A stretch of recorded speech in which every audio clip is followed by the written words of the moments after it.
Bora lá então, vamos de novo. Ó.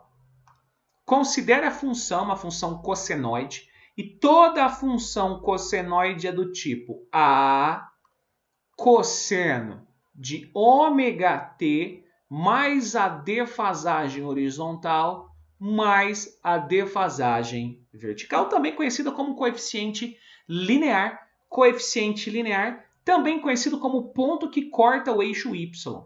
Amplitude é a altura da onda, sempre a partir do seu centro. Bom, então se eu fosse desenhar, representar essa cossenoide, vamos lá, gente. A função cossenoide seria o seguinte, ó. Menos 1, menos 2, menos 3, menos 4, menos 5, menos 6, menos 7, menos 8, então vai embora. 1, 2, 3. Ela começa ao B, ela começa no B, começa no menos 3, começa aqui. Ela começa subindo porque a amplitude é positiva, mais 4. Então, do menos 3, ela sobe 4 unidades, então ela sobe até aqui. Ela sobe até o ponto 1 no eixo Y. Por quê? Porque a sua amplitude vale 1. Agora, a partir... Aqui é o centro da onda. Aqui é o ponto de equilíbrio da... Olha só, gente, o que eu estou falando. Não é física, não. É física e não é. É matemática com física. É onda. Do centro da onda, que é o ponto menos 3, eu tenho a minha amplitude. Ou seja, eu vou descer mais 4 unidades. Então, eu vou descer até o menos 7. Menos 3 para menos 7, desci 4 unidades. Então, essa é a minha amplitude, 4 unidades para cima ou 4 unidades para baixo, a partir do meu coeficiente linear, que é menos 3.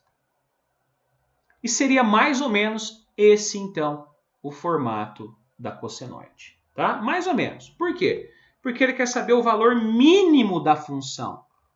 E, graficamente, nós achamos que o valor mínimo vale quanto? Vale menos 7. Pronto, essa é a minha resposta do ponto de vista gráfico. Agora, pessoal, tem como calcular isso do ponto de vista algébrico? Lógico que tem. Por quê? Porque a função vai ser mínima, pensando em álgebra agora, a função será mínima quando o cosseno for o mínimo valor possível, o menor valor possível. E o menor valor possível de cosseno é menos 1.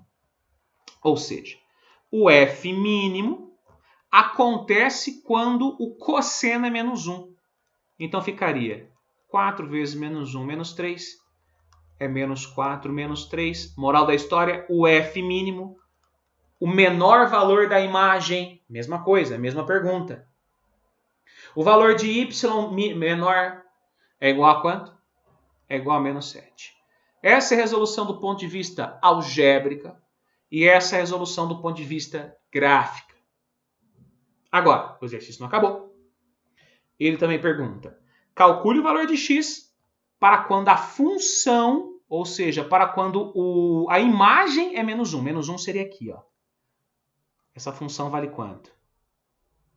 O x vale quanto?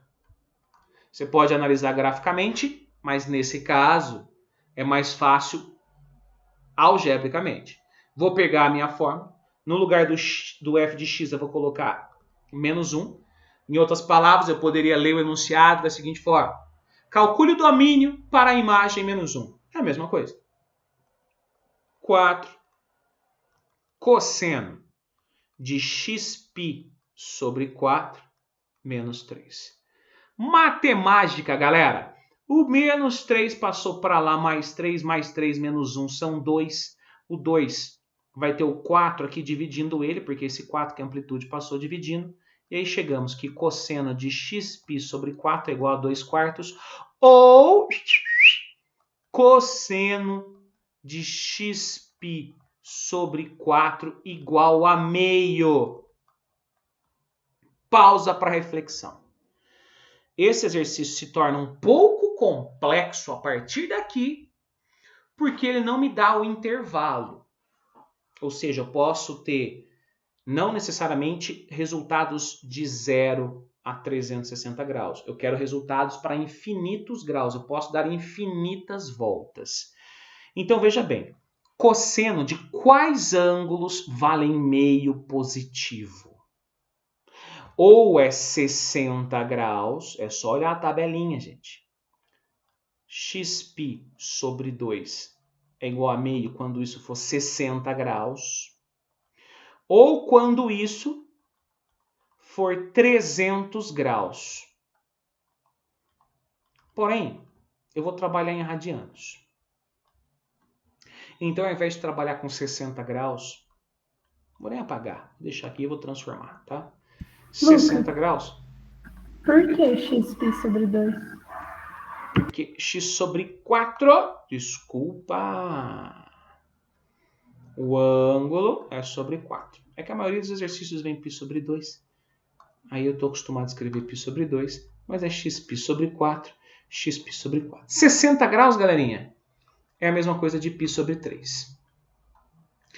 300 graus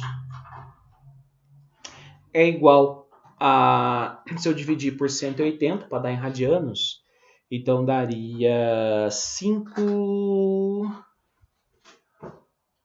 terços. Então é 5π sobre 3. Mas, pessoal, presta atenção. Ele não definiu neste exercício que eu quero a resposta de 0 até 2π. Ele não definiu. Se fosse de 0 até 2π, essa seria a resposta. Aí a gente encontra o valor de x. Porém, como ele não definiu que eu quero no intervalo de 0 a 2π, você sempre tem que somar a volta completa, que é o 2π, mais 2π. Pronto. Agora é só resolver. O π está desse lado, vai embora com esses 2πs. O π está desse lado, vai embora com esses 2πs. E nós chegamos na linha, ou nas, né, que são duas, nas lindas formulinhas. X sobre 4 é igual a 1 terço mais 2k. K é o número de voltas. Uma volta, 2 voltas, 3 voltas. Estão lembrados disso? E aqui vai ficar x sobre 4, ou, né, que são duas soluções, igual a 5 terços mais 2k. Vou passar o 4 dividindo os 2. Então, a primeira resposta ficaria 4 terços mais 8k. Ou o meu x seria 20 terços mais 8k. Essa é a linda resposta do meu item B.